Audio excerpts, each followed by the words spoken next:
Hello Dave. तो चलिए आज हम बात करेंगे रिएक्ट रिडक्स के बारे में। जैसे कि आप यहाँ पे देख सकते हैं कि मैंने रिएक्ट रिडक्स का एक छोटा सा यहाँ पर हमने एक एप्लीकेशन बनाया है और इस एप्लीकेशन के थ्रू हम रिएक्ट रिडक्स का कंप्लीट फ्लो को हम यहाँ पे समझने की कोशिश करेंगे। तो छोटा सा एप्लीकेशन है, बेसिकली यहाँ पर हम एक काउंटर बना रखे हैं और उसी को हम यहाँ पर पूरा का पूरा जो फ्लो है यहाँ पर समझने की कोशिश करेंगे कि एक्चुअल में रिएक्ट रिडक्स जो है वर्क कैसे करते हैं। तो चलिए शुरू करते हैं। तो उससे पहले जो है हम रिएक्ट रिडक्स से पहले हम थोड़ा सा रिडक्स को समझते हैं कि एक्चुअल में रिडक्स है क्या।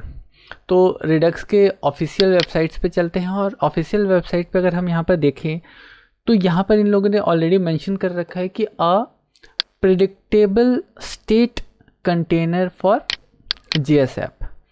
तो अगर रिडक्स की बात करें, मोस्टली रिडक्स जो ज़्यादातर सुनने में आता है कि रिएक्ट के साथ ज़्यादातर लोग यूज़ कर रहे हैं, बट ऐसा कुछ नहीं है। रिडक्स जो है एक स्टैंड अलोन आप इसको कह लीजिए कि एक प्लेटफॉर्म है जो कि आपको एक सेंट्रलाइज स्टेट देता है और उस सेंट्रलाइज स्टेट को कोई भी जेएस का ऐप जो है वो उसको यूज़ कर सकता है अपनी सुविधा के लिए। तो अगर स्टेट टर्म की बात की जाए तो स्टेट टर्म जो है ये जो सबसे ज़्यादा यूज़ होता है वो रिएक्ट में यूज़ होता है। तो जो लोग रिएक्ट जानते हैं उनके लिए बहुत ज़्यादा क्लियर है कि एक्चुअल में स्टेट है क्या, और अगर हमें एक सेंट्रलाइज स्टेट मिल जाता है तो इसमें फ़ायदा क्या है और इसमें लॉस क्या है, ये सब चीज़ें भी एक तरीके से रिएक्ट जो यूज़ कर रहे हैं उनको पता है। तो जैसे कि मैंने पहले भी मेंशन किया कि रिडक्स जो है वो फ्री है। रिडक्स आपका रिएक्ट से उससे उसका कोई खास लेना देना नहीं है। ये स्टैंड अलोन प्लेटफॉर्म है, बट इसको यहाँ पर जो हमारा रिडक्स है और रिएक्ट को जो आपस में कनेक्ट करता है, आपस में जो जोड़ता है, वो लाइब्रेरी जो है हमारा वो है हमारा यहाँ पर रिएक्ट रिडक्स। ठीक है।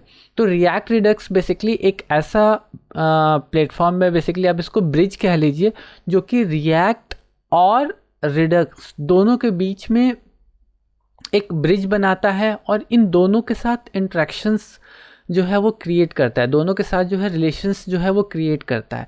अगर हमारा कोई रिएक्ट कंपोनेंट है, उसे कोई डेटा की ज़रूरत है, अगर वो किसी डेटा के लिए रिक्वेस्ट भेजता है तो रिएक्ट रिडक्स जो हमारा पैकेज है उसके थ्रू रिडक्स के पास रिक्वेस्ट जाता है और रिडक्स जो है वहाँ से डेटा उठा के रिएक्ट के कंपोनेंट को देता है कि ये लो डेटा और इसको यहाँ पर शो करो। ठीक है। और या तो फिर कोई बिजनेस लॉजिक होता है, अगर किसी तरीके का मैनिपुलेशन होता है, कोई चेंज होता है, तो वो चीज़ भी जो है कंपोनेंट, रिएक्ट का जो कंपोनेंट है वो रिएक्ट रिडक्स लाइब्रेरी के थ्रू जाता है और रिडक्स को बताता है कि यार ये जो वैल्यू पहले था तुम्हारा, अब वैल्यू जो है चेंज करके ये कर दो, क्योंकि ये इसकी रिक्वायरमेंट है, इसकी ज़रूरत है। तो इसके लिए वो रिक्वेस्ट भेजता है और आपका डेटा जो है वहाँ पर अपडेट होता है। तो अगर हम रिएक्ट रिडक्स की ऑफिशियल वेबसाइट पे देखें तो यहाँ पर इन लोगों ने मेंशन कर रखा है कि it's official react UI binding layer for Redux. ठीक है।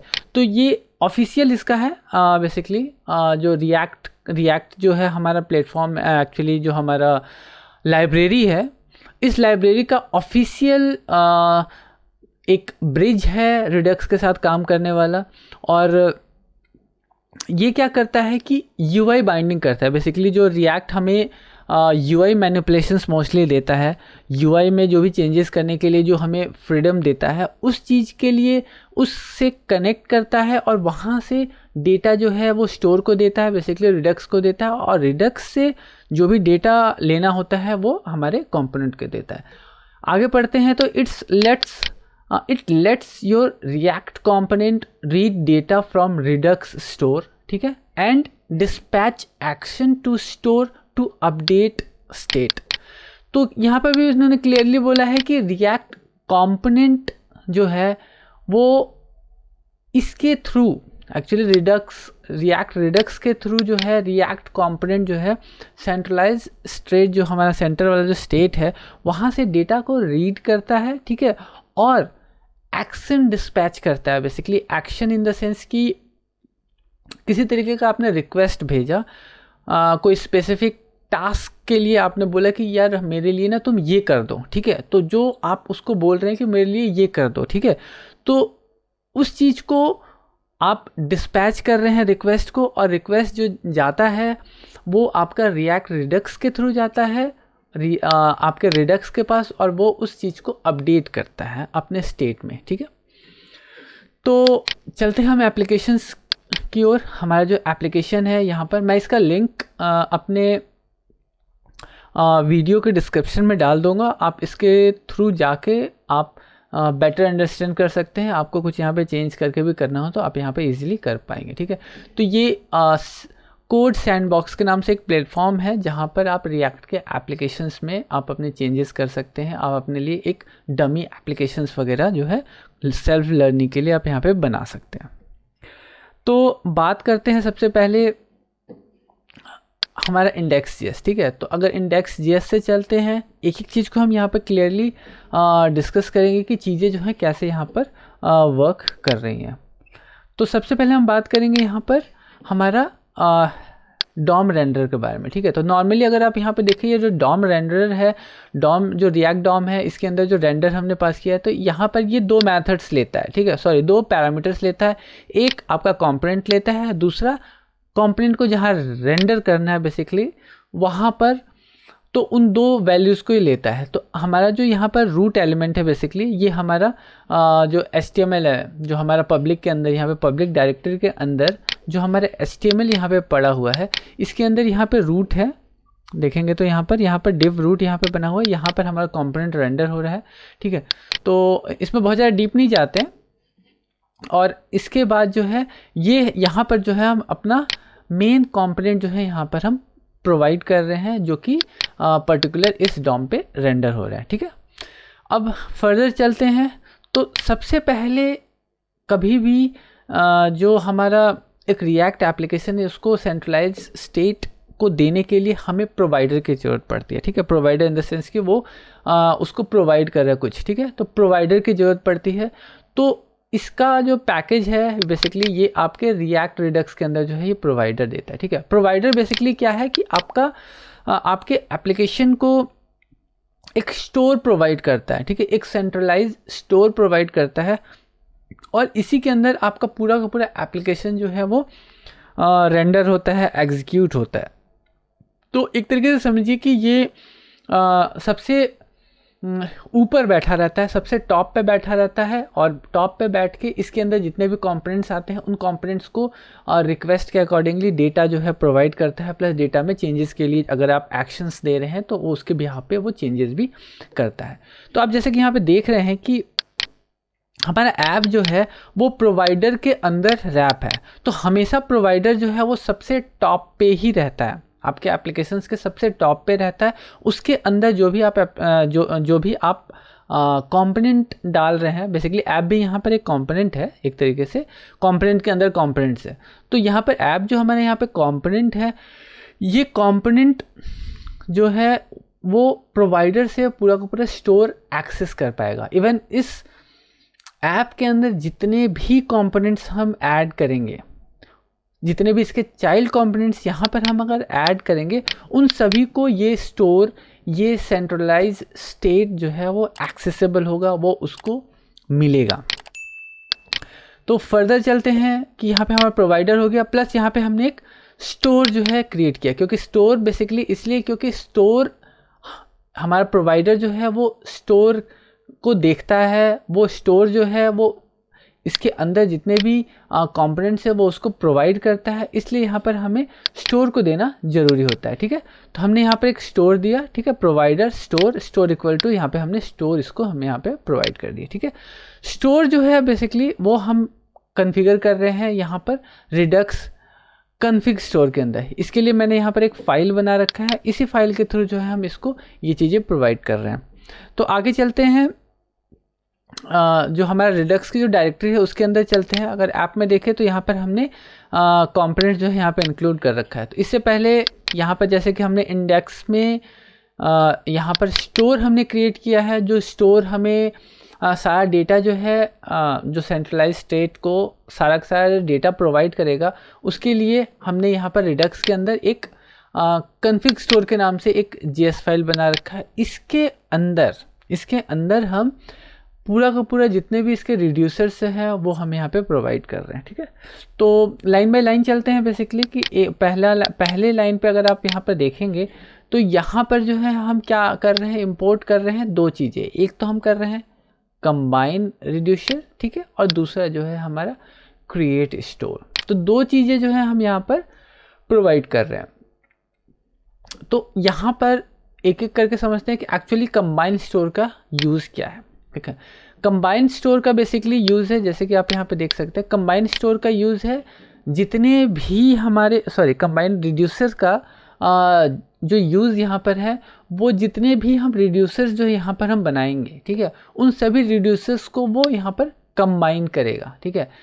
रिड्यूसर्स मल्टीपल हो सकते हैं, अभी मैंने यहाँ पे एक बनाया है, एक से ज़्यादा भी आप रिड्यूसर्स जो है यहाँ पर पास कर सकते हैं। तो नॉर्मली जैसे कि अभी यहाँ पे मैंने एक ऑब्जेक्ट पास किया बेसिकली काउंटर के नाम से, काउंटर को मैं यहाँ पर रिड्यूसर पास कर रहा हूँ, काउंटर रिड्यूसर। उस तरीके से आप एज ए ऑब्जेक्ट कॉमा दे के मल्टीपल वैल्यूज़ जो है यहाँ पर आप पास कर सकते हैं। तो जितने भी रिड्यूसर होंगे वो सारा का सारा यहाँ पे कंबाइन होके जाएगा, हमारे स्टोर में जाएगा, ठीक है। तो यहाँ पर हमने क्या किया कि उसको कंबाइन किया और इस रिड्यूसर को हमने पास कर दिया क्रिएट स्टोर को, ठीक है। Create store in the sense कि अब यहाँ पर क्या कर रहा है कि रिड्यूसर बेसिकली जो भी हमारा डेटा है, ठीक है, उस डेटा को हमने क्रिएट स्टोर मेथड को दे दिया और इससे हमने एक स्टोर बना लिया और इस स्टोर को हमने यहाँ पर एक्सपोर्ट कर दिया, ठीक है। डायरेक्टली मैं इस चीज़ को यहाँ भी लिख सकता था, एक्सपोर्ट डिफ़ॉल्ट के बाद क्रिएट स्टोर और उसके बाद मैंने उसको पैरामीटर में उसको रिड्यूसर पास कर सकता था। बट यहाँ पे थोड़ा सा कन्वीनियंट मतलब नेमिंग कन्वेंशंस को फॉलो करते हुए मैंने उसको स्टोर में पहले यहाँ पे मैंने डिफ़ाइन किया है, देन स्टोर को यहाँ पे हमने प्रोवाइड किया है। तो यहाँ तक शायद यहाँ पर चीज़ें जो है काफ़ी क्लियर हो गई होंगी कि बेसिकली हमारा कंबाइन रिड्यूसर क्या है और हमारा क्रिएट स्टोर क्या है। तो अभी तक जो है हमारे 3-4 चीज़ें जो है हमें स्टेप्स वाइज फॉलो करना पड़ेगा बेसिकली कि हमें सबसे पहले क्या चाहिए, सबसे पहले चाहिए हमें प्रोवाइडर, ठीक है। प्रोवाइडर जो कि हमारे कंपोनेंट को स्टोर प्रोवाइड करेगा, ठीक है, और इसके अंदर जो है हम स्टोर जो हम बनाएंगे वो स्टोर हम यहाँ पर इसको प्रोवाइड करेंगे। और ये स्टोर जो है हमने यहाँ पर बनाया है कॉन्फ़िग स्टोर के अंदर, और कॉन्फ़िग स्टोर के अंदर जो है यहाँ पर हम कर रहे हैं सारे रिड्यूसर्स को कंबाइन, जितने भी हमारे रिड्यूसर्स होंगे उनको हम यहाँ पर कंबाइन करेंगे, एज ए ऑब्जेक्ट हम यहाँ पे इसको पास करेंगे और उसके बाद से हम यहाँ पर स्टोर क्रिएट करेंगे और देन उस स्टोर को हम दे देंगे यहाँ पे प्रोवाइडर को, जैसे कि यहाँ पे आप देख सकते हैं उसी प्रोवाइडर को हमने यहाँ पर दे दिया है। तो आगे चलते हैं, तो अब देखते हैं कि हमारा जो काउंटर रिड्यूसर है वो क्या है, उसमें हमने क्या लिखा है। तो बेसिकली रिडक्स के अंदर रिड्यूसर के अंदर हमने यहाँ पर काउंटर रिड्यूसर बनाया है। काउंटर रिड्यूसर के अंदर अगर मैं बात करूँ तो यहाँ पर जो है मैंने टाइप को इंपोर्ट किया है, ठीक है। टाइप मैं दिखाता हूँ बेसिकली टाइप क्या है और मैंने इसको क्यों बनाया है। उसके बाद से यहाँ पर हमने इनिशियल स्टेट जो है उसका डिफ़ाइन कर दिया बेसिकली। अगर यहाँ पे इसका इनिशियल स्टेट जो हमने डिफ़ाइन कर दिया जो कि 0 है। स्टार्ट में जब हमारा एप्लीकेशन रन करेगा तो इसकी वैल्यू जो है यहाँ पर 0 रहेगा और फर्दर जब हम इसको इंक्रीज़ या डिक्रीज़ करेंगे तो वैल्यू जो है यहाँ पर बढ़ेगा या घटेगा, ठीक है। तो मैं आता हूँ इस पॉइंट पे। तो यहाँ पर हम इनिशियली जो है इनिशियल स्टेट हमने डिफ़ाइन कर दिया है जिसके अंदर काउंटर की वैल्यू हमने 0 कर दिया है। तो इनिशियल स्टेट जो है हम यहाँ पर पास कर रहे हैं इसको हमारे काउंटर रिड्यूसर को हम यहाँ पर कर रहे हैं एक्सपोर्ट डिफ़ॉल्ट करके। हम इनिशियल स्टेट जो है इसको यहाँ पर एज ए ऑब्जेक्ट है हमने यहाँ पे इसको पास कर दिया।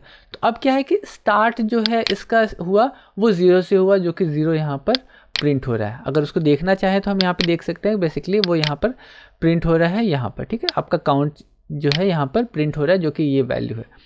मैं अभी बताऊँगा कि ये कैसे आ रहा है, यहाँ पर ये चीज़ें कैसे वर्क कर रही हैं।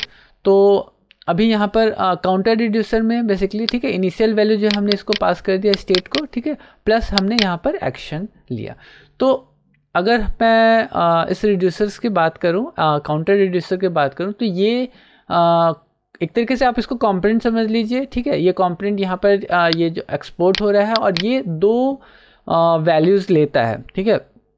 इसके पास एक इनिशियल रहता है, ठीक है, वैल्यू, और इनिशियल्स के बाद से वो हर बार जो है अपडेट करता है, तो वो प्रीवियस वैल्यू और प्लस जो है करंट वैल्यू दोनों को रखता है।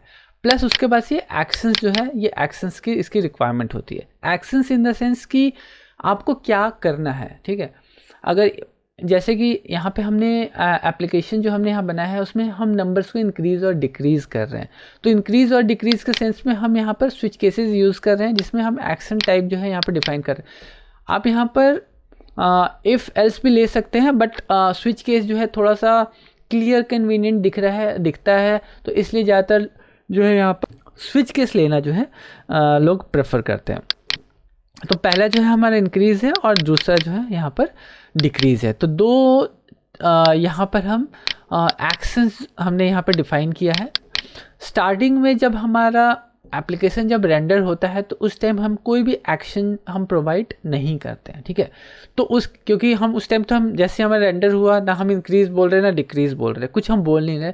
तो उस केस में क्या होता है कि स्टेट जो है डिफ़ॉल्ट वैल्यू, जो भी इसका डिफ़ॉल्ट वैल्यू है वो इसको रिटर्न कर देता है। बेसिकली वो सिर्फ उस वैल्यू को वहाँ पर रिटर्न कर देता है। अगर इसको रिटर्न ना करूँ तो ये इसको एरर थ्रो कर देगा, क्योंकि कुछ रूल्स होते हैं बेसिकली। जैसे कोई फ्रेमवर्क या लाइब्रेरी के अपने रूल्स होते हैं, वैसे भी रिडक्स का एक रूल है कि आप कभी भी रिड्यूसर जो है वो नल नहीं रख सकते, वो ब्लैंक नहीं छोड़ सकते, वो अनडिफाइंड नहीं छोड़ सकते। आपको कुछ वैल्यू जो है वो रिटर्न करना पड़ेगा, ठीक है। प्लेन ऑब्जेक्ट जो है वो आपको यहाँ पर रिटर्न करना पड़ेगा। तो इसलिए स्टार्टिंग में जैसे ही हमारा कोड एग्जीक्यूट होता है तो वो उसे यहाँ पर कोई भी केस नहीं मिलता है, ना ही इंक्रीज़ मिलता है ना ही डिक्रीज़ मिलता है। तो उस केस में वो डिफ़ॉल्ट पे जाता है और स्टेट को रिटर्न कर देता है। स्टेट में यहाँ पे हमें क्या मिलता है, काउंट 0, ठीक है, क्योंकि इनिशियल स्टेट मैंने डायरेक्टली इसको यहाँ पे स्टेट को असाइन कर दिया है। तो स्टार्टिंग में हमें मिलता है काउंट 0, जो कि यहाँ पर प्रिंट हो रहा है, ठीक है। अब फर्दर हम बात करते हैं कि हमारा काउंट जो हमने यहाँ पर टाइप यहाँ पे हमने इंपोर्ट किया है वो हमने यहाँ पर क्या किया है। तो टाइप में बेसिकली मैंने यहाँ पर दो वैल्यूज़ लिया है। मैंने यहाँ पे इंक्रीज़ और डिक्रीज़ ये एक्शंस मतलब देने के लिए मैंने यहाँ पे डिफ़ाइन कर रखा है। और इसका डिफ़ाइन करने का बेसिकली सेंस ये है कि कई बार टाइपो मिस्टेक्स हो जाता है चीज़ों को लेके, और इस टाइपो मिस्टेक से कई बार फिगर आउट करना मुश्किल हो जाता है। तो बेटर है कि आप जितने भी एक्शंस क्रिएट करें, जितने भी आप रिक्वेस्ट जो है वो क्रिएट करें, उसका एक टाइप वेरिएबल जो है आप यहाँ पे बना लें और उस वेरिएबल को यूज़ करें। तो इससे थोड़ा सा कन्वीनियंट होता है, इजी हो जाता है। अदरवाइज़ अगर आप स्ट्रिंग को लेके चलते हैं तो स्ट्रिंग कई बार होता है टाइपो मिस्टेक्स की वजह से प्रॉब्लम्स कर जाती हैं। इवन कई बार आपको नेमिंग चेंज भी करना होता है, तो आप इजीली यहाँ पर चीज़ों को चेंज कर सकते हैं। इसलिए मैंने यहाँ पर टाइप JS बनाया है, जिसको हम यहाँ पर इंपोर्ट कर रहे हैं। ये एक मतलब कन्वीनियंट वे है। अगर आप अगर इसको नहीं करना चाहते हैं तो आप इसको यूज़ मत करिए। आप डायरेक्टली जो है यहाँ पर स्ट्रिंग वैल्यू भी आप डायरेक्टली यहाँ पे पास कर सकते हैं, जो कि यहाँ पर हमने टाइप में लिख रखा है ना, जो इंक्रीज़ और डिक्रीज़, ये डायरेक्टली इस वैल्यू को भी आप यहाँ पर पास कर सकते हैं, ठीक है। तो मैंने एक वेरिएबल के थ्रू यहाँ पे लिया है, इसी वेरिएबल को मैं हर जगह यूज़ कर रहा हूँ। तो जैसे कि अब यहाँ पे देख रहे हैं कि यहाँ पर हमने केसेस में इंक्रीज़ और डिक्रीज़ कर दिया है। उसके बाद से हम यहाँ पर रिटर्न कर रहे हैं, ये आपका स्प्रेड ऑपरेटर है, ठीक है। तो एग्जिस्टिंग जो भी हमारा स्टेट का जो वैल्यू है, उस वैल्यू में हम काउंटर की जो वैल्यू है उसको करंट स्टेट जो इसका प्रीवियस वैल्यू है, जो कि करंट वैल्यू है, करंट वैल्यू में हम इसको +1 कर रहे हैं। तो इंक्रीज़ के केस में यहाँ पे हम +1 कर रहे हैं और डिक्रीज़ के केस में यहाँ पर हम -1 कर रहे हैं। तो स्प्रेड ऑपरेटर बेसिकली यहाँ पर ये आपका 3 जो डॉट्स है, ये स्प्रेड ऑपरेटर ES6 का कोड है। तो यहाँ पर क्या है कि ये एग्जिस्टिंग जो भी इसका एरे है, जो भी इसके ऑब्जेक्ट्स हैं, उसके साथ जो है इस काउंटर को यहाँ पे ये मर्ज करेगा, ठीक है। तो एग्जिस्टिंग वैल्यू जो हमारा काउंटर का है उसमें हम यहाँ पे -1 कर रहे हैं और यहाँ पर हम +1 कर रहे हैं, अकॉर्डिंगली जो हमारा एक्शन का जो टाइप आएगा उस टाइप के बिहाफ पे। अब बात करते हैं यहाँ पर कि एक्शन के बारे में, ठीक है। तो अगेन एक्शन भी जो यहाँ पर हम जो डिफाइन कर रखे हैं इसकी ज़रूरत है भी और नहीं भी। मैं बताऊंगा ये क्यों ज़रूरत नहीं है और क्यों नहीं है।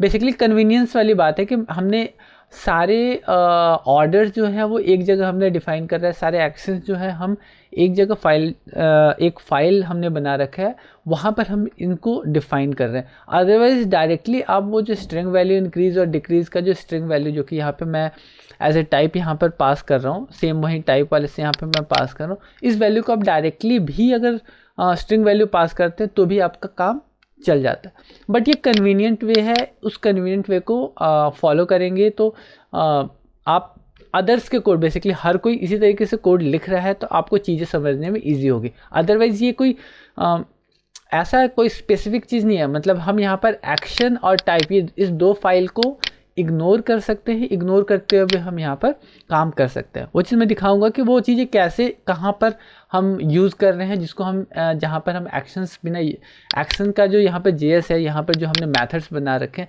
इस मेथड्स को बिना यूज़ किए भी हम कैसे काम कर पाएंगे। ठीक है, तो जैसे कि मैंने यहाँ पे एक्शन में दिखाया कि यहाँ पर हम दो एक्शंस मैंने बना रखा है, एक आपका इंक्रीज और एक आपका डिक्रीज। ठीक है, दोनों को मैंने यहाँ पे एक्सपोर्ट कर दिया है और जिस एक्शन की ज़रूरत है उस एक्शन को हम इंपोर्ट करके यूज़ करेंगे। सेम एज कि टाइप के अंदर हमने दो टाइप्स मैंने डिफाइन किए हैं और जितने टाइप्स की ज़रूरत है आप वहाँ से टाइप्स को इंपोर्ट करिए और उसको यूज़ करेंगे।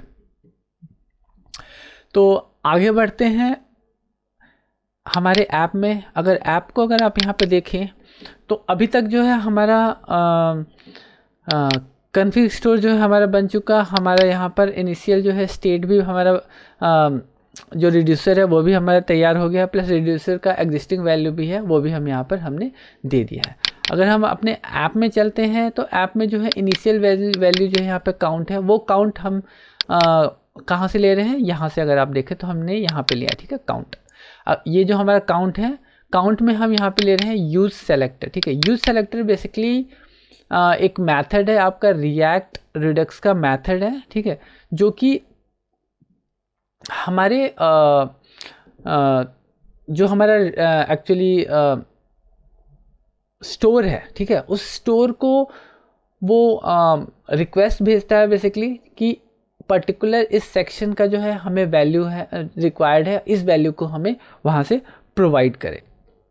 तो जैसे कि आप यहाँ पे देख रहे हैं कि मैंने यहाँ पर यूज़ सेलेक्ट लिया है। ठीक है, यूज़ सेलेक्ट मेथड के अंदर हमने यहाँ पर एक एरो फंक्शन यूज़ किया है, प्लस काउंटर से हमने काउंट की वैल्यू लिया। तो ये जो हमारा काउंटर है ये हमारा आ रहा है हमारा यहाँ से सॉरी यहाँ पर जो हमने कंबाइंड रिड्यूसर में जो हमने काउंटर जो यहाँ पे हमने स्पेसिफाई किया है, ये काउंटर जो है वही सेम काउंटर यहाँ पर आपको मिल रहा है। ठीक है, प्लस उसके बाद से जो है ये काउंट वैल्यू जो है वही वैल्यू है जो कि हमने यहाँ पे रिड्यूसर में हमने यहाँ पे प्रोवाइड किया है। बेसिकली जो काउंट जो है हम यहाँ से जो यूज़ मतलब यहाँ पे हमने डिफाइन किया है, सेम वैल्यू जो है वो यहाँ पर हमें यहाँ काउंट में मिल रहा है। तो यहाँ पर हमने उसको रिक्वेस्ट भेजा, एक्चुअली यूज़ सेलेक्टर यहाँ पे हमने उसको रिक्वेस्ट भेजा कि पर्टिकुलर काउंटर के अंदर जो काउंट वैल्यू है वो हमें प्रोवाइड करे। तो ये हमने यहाँ पर काउंट के अंदर उसको असाइन किया, बेसिकली कॉन्स्ट काउंट हमने लिखा और यहाँ पर वैल्यू हमने लेके इसको यहाँ पे असाइन कर दिया, जो कि सेम वैल्यू यहाँ पर प्रिंट हो रहा है। इसको अगर हम चेंज करते हैं तो चेंज करके भी देख लेते हैं। बेसिकली अगर यहाँ पे मैं इसको 2 कर देता हूँ तो आप यहाँ पे देखेंगे कि ये वैल्यू जो है चेंज होके यहाँ पर 2 आ जाएगा। तो जैसे कि आप यहाँ पे देख रहे हैं कि ये वैल्यू यहाँ पे 2 आ गया, तो सेम वही वैल्यू है जो कि हम यूज़ कर रहे हैं, वही वैल्यू यहाँ पर प्रिंट हो रहा है। तो आगे चलते हैं कि अब ऐप में जैसे कि आप यहाँ पे देख रहे हैं कि मैंने यहाँ पर कंपोनेंट्स एक काउंटर के नाम से मैंने कंपोनेंट बनाया है, उसको यहाँ पे मैं यूज़ कर रहा हूँ जो हमारा स्टेट है उसको मॉडिफाई करने के लिए, उसमें वैल्यू को चेंज करने के लिए, एक्चुअली इंक्रीज़ और डिक्रीज़ करने के लिए। तो मैंने यहाँ पे एक कंपोनेंट बना रखा है और तो चलिए अब उस कंपोनेंट को देखते हैं। तो अगर कंपोनेंट्स के अंदर जाऊँ तो यहाँ पे मैंने काउंटर जेएस के नाम से कंपोनेंट बना रखा है। ठीक है, अब यहाँ पे जब चलते हैं तो यहाँ पर थोड़ा सा कंपोनेंट का मैं ओवरव्यू दे देता हूँ। तो यहाँ पर कंपोनेंट में बेसिकली मैंने एक कंपोनेंट बना रखा है और ये कंपोनेंट जो है अपना एक खुद का स्टेट भी जो है मेंटेन कर रहा है, प्लस सेंट्रलाइज स्टेट से भी ये इंटरेक्ट कर रहा है। ठीक है, तो जैसे कि आप यहाँ पे देखिए कि मैं अगर मैं इंक्रीज़ करता हूँ तो मेरा यहाँ पे वैल्यू इंक्रीज़ होता है, प्लस यहाँ पे टोटल वैल्यू भी यहाँ पर इंक्रीज़ हो रहा है। अगर मैं यहाँ पे इंक्रीज़ करता हूँ तो आप यहाँ पे देख रहे हैं कि सुरेश का भी 1 हो गया, बट टोटल वैल्यू जो है यहाँ पर 2 हो गया। तो ये दोनों वोट जो है इसको ऐड हुए और यहाँ पर हो गया वैल्यू 2। तो एक बार काउंटर जेस को जो है ओवरव्यू ले लेते हैं कि यहाँ पर हमने क्या यूज़ किया है। तो इसका इंटरनल स्टेट, जैसे मैंने बताया कि इंटरनल स्टेट भी इसका हम यहाँ पर मेंटेन कर रहे हैं। तो इंटरनल स्टेट के लिए मैंने यहाँ पे यूज स्टेट लिया है जिसकी वैल्यू स्टार्टिंग में 0 है, जो कि यहाँ पर ऑलरेडी यहाँ पर शो हो रहा है। ठीक है, अब क्या है कि हमें जब अपने सेंट्रलाइज स्टेट जो हमारा जो रिडक्स है, रिडक्स को अगर कोई रिक्वेस्ट हमें भेजना होता है, ठीक है, किसी टाइप का अगर हमें उसको रिक्वेस्ट भेजना है कि भैया हमारे लिए जो है ये काम तुम कर दो, तो उसके लिए हम यहाँ पर यूज़ डिस्पैच का यूज़ करते हैं। ठीक है, यूज़ डिस्पैच एक मेथड है, इसका हम यहाँ पे यूज़ करते हैं, जो कि रिएक्ट रिडक्स का पार्ट है। जैसे कि आप यहाँ पे देख रहे हैं कि हमने उसको इंपोर्ट किया है और ये रिएक्ट रिडक्स का पार्ट है, तो यूज़ डिस्पैच का यूज़ करते हैं। ठीक है, यूज़ डिस्पैच के अंदर जो है हम एक्शन जो है डिस्पैच करते हैं। अब यहाँ पर जैसे कि आप यहाँ पे देख रहे हैं कि मैंने क्या किया कि इंक्रीज़ जो है यहाँ पर एक एक्शन, जो हमने यहाँ पे एक्शन बना रखा था ना, बेसिकली यहाँ पर ये इंक्रीज़ के नाम से जो एक्शन बना रखा था, उसी इंक्रीज़ को मैं यहाँ पे कॉल कर रहा हूँ। ठीक है, तो अगर आप यहाँ पे देखें तो इंक्रीज़ हैंडल जो है इस बटन के क्लिक पर यहाँ पे इंक्रीज़ हैंडल मैं कॉल कर रहा हूँ और इसके बिहाफ पे यहाँ पर डिस्पैच कर रहा हूँ। बेसिकली डिस्पैच यहाँ पर मैं रिक्वेस्ट उसको भेज रहा हूँ हमारे रिड्यूसर को। एक्चुअली हमारा जो कॉन्फ़िग स्टोर है वहाँ पर मैं इसको रिक्वेस्ट भेज रहा हूँ कि पर्टिकुलर इस टाइप्स का काम करे। ठीक है, तो यहाँ पर अगर काउंटर रिड्यूसर देखे तो यहाँ पर ये क्या करता है कि यहाँ पे उस चीज़ को चेक करता है, उसके अकॉर्डिंगली यहाँ पे ये वर्क करता है। तो एक बार बाकियों को क्लोज़ करते हैं और एक बार काउंटर को फिर से ढंग से देखते हैं। तो जैसे कि मैंने बताया कि एक्शन जो हम यहाँ पर डिफाइन कर रहे हैं वो एक्शन एक्चुअल में ज़रूरत है भी और नहीं भी। ठीक है, कन्वीनियंस है, आप अपने कन्वीनियंस को लेके आप एक्शन यूज़ कर सकते हैं, एक्शन फाइल बना सकते हैं जहाँ पर आप एक्शंस प्रोवाइड करें। तो ये इजी होता है कि कहीं भी किसी को यूज़ करना हो तो डायरेक्टली उस मेथड को वो यूज़ करेगा, और किसी तरीके का अगर मैनिपुलेशन करना हो तो डायरेक्टली आप सिंगल जगह पे यूज़ कर पाएंगे। क्योंकि क्या होता है कि कोई एक्शन आप दे रहे हैं, ठीक है, तो उस एक्शन के वो एक्शन जो है सभी के लिए सेम ही बिहेव करेगा। ठीक है, अगर खाने की बात की जाए तो एक ह्यूमन बॉडी जो है खाना जो है वो मुंह से ही खाएगा, दूसरा जो ह्यूमन बॉडी है वो भी मुंह से ही खाएगा। तो ये एक एक्शन है एक्चुअली, खाना खाना। उसी तरीके से एक एक्शन जो है वो सभी के लिए सेम होगा, इसलिए हम यहाँ पर एक्शन जेएस में ये सारा का सारा प्रोवाइड करते हैं और वहीं से जो है वैल्यू लेते हैं, पर्टिकुलर वैल्यू जो कि जिसकी रिक्वायरमेंट है, और उस वैल्यू के बिहाफ पे काउंटर रिड्यूसर जो है हमें रिटर्न करता है जिसकी हमें रिक्वायरमेंट है। तो अगर मैं यहाँ पर बात करूँ इंक्रीज़, ठीक है, तो जैसे मैंने यहाँ पर आपका इंक्रीज़ वाला CTA कॉल पे हिट किया, यहाँ पे इंक्रीज़ वाले CTA पे हिट किया, इसने यहाँ पर इस फंक्शन को कॉल किया। ठीक है, इस फंक्शन को कॉल करने के बाद यहाँ पर इसने एक्शन डिस्पैच किया, और डिस्पैच करने के बाद से पर्टिकुलर जो वहाँ पर रिक्वायरमेंट थी, बेसिकली यहाँ पर यहाँ पे वैल्यू इंक्रीज़ हुआ और वो इंक्रीज़ होके अपडेट हुआ, और अपडेट होने के बाद से वो हमारे यहाँ पर रिड्यूसर को वो मिला वैल्यू। ठीक है, और रिड्यूसर को मिलने के बाद से क्रिएट स्टोर ऑलरेडी जो कि पहले से ही उसके साथ प्लग्ड है, बाइंड है, तो उसको क्या होता है कि यहाँ पर आपका जो सेंट्रलाइज स्टेट है, जो कि हम यहाँ पर हमने इंडेक्स में यहाँ पे हमने प्रोवाइडर में जहाँ पे स्टोर बना रखा है, तो यहाँ पर जो हमारा सेंट्रलाइज स्टेट है वो यहाँ पे अपडेट हो जाता है, और उसके अपडेट होने से उसके अंदर के सारे जितने भी चाइल्ड कंपोनेंट्स हैं उन चाइल्ड कंपोनेंट्स को ये पता चल जाता है, और वो उसके बिहाफ पे जो भी उनको चेंजेस करना होता है वो अपना चेंज करते हैं। तो एक्शन और टाइप से ज़्यादा यहाँ पे कंफ्यूज होने की ज़रूरत नहीं है, बेसिकली वो सेम चीज़ें हैं, यहाँ पर वो वैल्यू को ही बस यहाँ पर रिटर्न कर रहा है। एग्जाम्पल में मैं जैसे दिखाता हूँ कि यहाँ पर तो हमने डायरेक्टली जो एक्शन मैंने बनाया है उसको यहाँ पे मैं यूज़ कर रहा हूँ। इसके अलावा अगर मैं इसको अगर डायरेक्टली यहाँ पे मैं अगर स्ट्रिंग पास कर देता हूँ, ठीक है, जो कि वहाँ पे हमने लिखा है इंक्रीज, ठीक है, इंक्रीज मैं यहाँ पे सीधा मैं बोल रहा हूँ कि ये इंक्रीज जो है एक्शन डिस्पैच करो और डिस्पैच करके मुझे वैल्यू प्रोवाइड करो, ठीक है। अब मैं इसको अगर मैं देखिए अगर इंक्रीज करता हूँ, सॉरी सेव करते हैं, हमारा स्ट्रिंग जो है वो सेम होना चाहिए, तो कॉपी कर लेते हैं, काउंटर में चलते हैं और इसको मैं यहाँ पे प्रोवाइड करता हूँ, ठीक है, सॉरी सेव करते हैं और इंक्रीज करते हैं। अच्छा, तो बेसिकली क्या है कि इसको जो है वो प्लेन ऑब्जेक्ट चाहिए होता है, ठीक है, वो डायरेक्टली स्ट्रिंग जो है वो यूज़ नहीं करता है, इसलिए हमें यहाँ पर प्लेन ऑब्जेक्ट जो है इसको प्रोवाइड करना पड़ेगा। तो प्लेन ऑब्जेक्ट के केस में हम यहाँ पर इसको प्रोवाइड करेंगे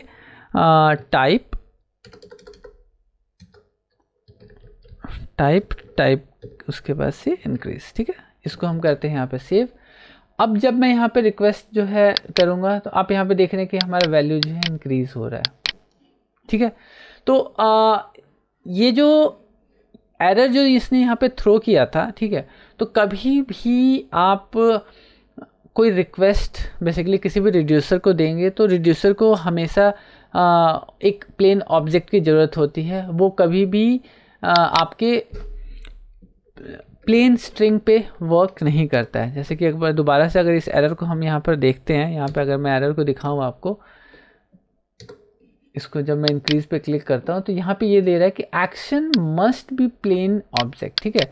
तो ये एक्शन जो हम डिस्पैच के थ्रू जब हम एक्शन प्रोवाइड करते हैं अपने रिड्यूसर को, तो ये हमेशा जो है वो ऑब्जेक्ट होना चाहिए, वो कभी भी स्ट्रिंग नहीं होना चाहिए। अगर आप यहाँ पे स्ट्रिंग प्रोवाइड कर देंगे तो ये यहाँ पर एरर थ्रो कर देगा।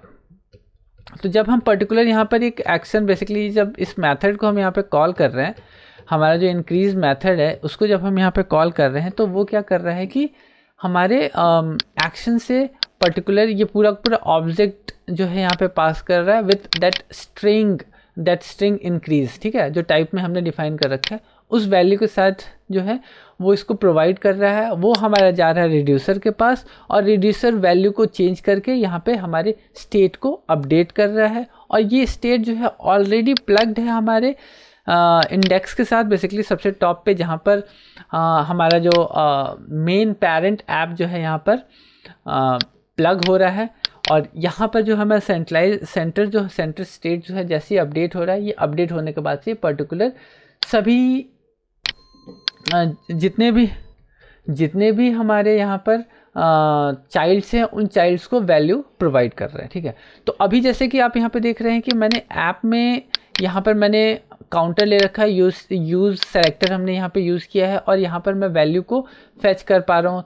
तो आप यहाँ पे सोच रहे हो कि यार डायरेक्टली तो मैं यहाँ पे मैंने ऐप डाला है और ऐप में ही मैंने दे रखा है, और यहाँ पर जो छोटे वाले जो यहाँ पर जो हमने कंपोनेंट्स जो बना रखे हैं, इस कंपोनेंट्स का अपना स्टेट है, ठीक है। ये स्टेट जो है अपडेट कर रहा है, तो यहाँ पे मेन जो हमारा एप्लीकेशन है वहाँ पर चेंजेस हो रहा है, बट ये सेम वैल्यू जो है आपके जो नीचे वाले छोटे छोटे कंपोनेंट्स हैं यहाँ पर भी आप डायरेक्टली इसको यूज़ कर पाएंगे यूज सेलेक्टर के थ्रू ही, ठीक है। आपको मतलब यहाँ पे प्रॉप्स के थ्रू वैल्यू पास करने की ज़रूरत नहीं होगी कि आप प्रॉप्स के थ्रू वैल्यू पास करें और जितने भी इसके चाइल्ड्स हैं उनको पास करेंगे, उसके बाद से वो वैल्यू वहाँ पे आपको मिलेगा।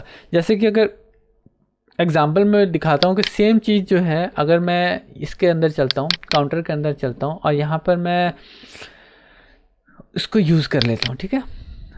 जैसे कि मैंने इसको यूज़ कर लिया, यूज़ सेलेक्टर हमें यहाँ पे लेना है, तो यूज़ सेलेक्टर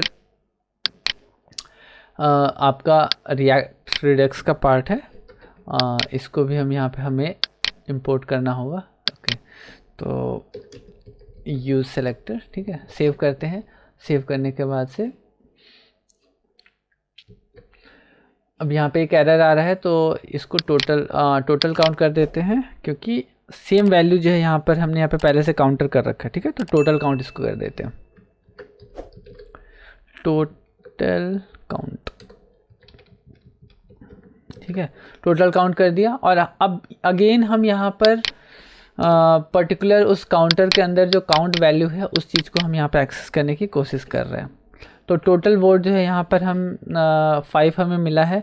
सेम वैल्यू हमें यहाँ पर भी प्रिंट करना है, तो प्रिंट करने के लिए हम डायरेक्टली यहाँ पर एक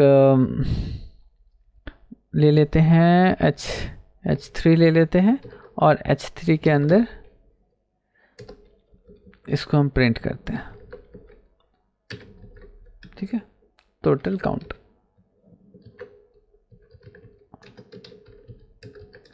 टोटल काउंट। तो जैसे कि आप यहाँ पे देख रहे हैं, मैं इसको सेव करता हूँ, जैसे कि आप देख रहे हैं कि सेम वैल्यू जो है इसके चिल्ड्रन को भी मिल रहा है। तो कभी भी आपको पर्टिकुलर अगर कोई वैल्यू चाहिए होगा तो आप यूज़ सेलेक्टर यूज़ करेंगे और यूज़ सेलेक्टर के अंदर आपको मिलेगा स्टेट। बेसिकली स्टेट जो है आपका, आप यहाँ पर जो कॉन्फ़िग स्टोर में आप जो यहाँ पर वैल्यू जो सारे रिड्यूसर्स जो पास कर रहे हैं उस वो रिड्यूसर जो है वो सारे के सारे वहाँ पर आपको मिलेगा। मल्टीपल रिड्यूसर्स भी पास कर रहे हैं। अभी तो जैसे कि काउंटर हमने लिया है तो सिर्फ हमने डॉट काउंटर करके हमने वैल्यू ले ली है। अगर इसके अलावा अगर और भी यहाँ पर रिड्यूसर्स होता, डॉट काउंटर की जगह डॉट गेट यूज़र या समथिंग कुछ भी होता, तो dot gate user dot user, तो उस तरीके से भी आप वैल्यू को वहाँ पर फेच कर पाते हो, उस वैल्यू को यहाँ पर एक्सेस कर पाते। तो यहाँ पर आपका जो यूज़र सेलेक्टर है और यूज़ सेलेक्टर जो है आपका पर्टिकुलर उस ऑब्जेक्ट का वैल्यू है वो आपको देता है यहाँ पर, ठीक है। तो हमने काउंटर डॉट काउंट लिया और हमें वो सेम वैल्यू जो है हमारे सारे चाइल्ड्स को यहाँ पर मिल गया।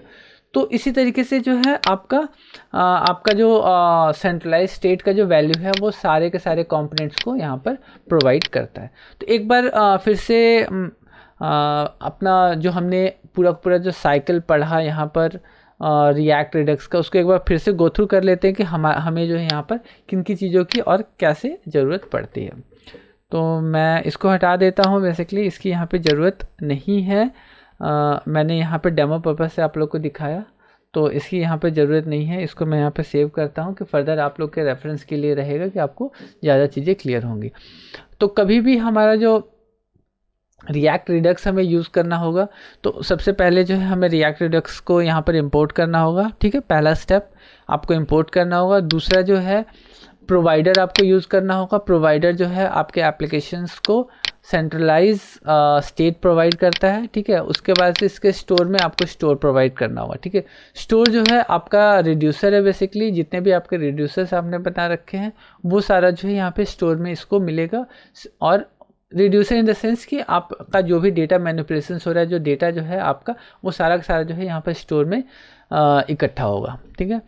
उसके बाद से हमने यहाँ पे कॉन्फ़िग स्टोर में बेसिकली यहाँ पर हमने कंबाइन रिड्यूसर लिया, जो कि जितने भी हमारे रिड्यूसर्स होंगे उनको यहाँ पे कंबाइन करेगा और सारा का सारा डेटा जो है वो एक जगह सेंट्रलाइज रहेगा और वहीं से डिफरेंट मतलब रिक्वेस्ट आएंगे और उसके रिक्वेस्ट के बिहाफ पे वो वैल्यू सारे कंपोनेंट्स को मिलेगा। तो ऐसा नहीं है कि आप यहाँ पर कोई दूसरा रिड्यूसर अगर आप यूज़ कर रहे हैं तो वो रिड्यूसर जो है किसी दूसरे के रिड्यूसर्स के का जो वैल्यू है वो उसको फेच नहीं कर सकता है, क्योंकि ये एक जगह पेरेंट सेंट्रलाइज पड़ा हुआ है। तो वहाँ से कोई भी कंपोनेंट जो है किसी भी रिड्यूसर के वैल्यू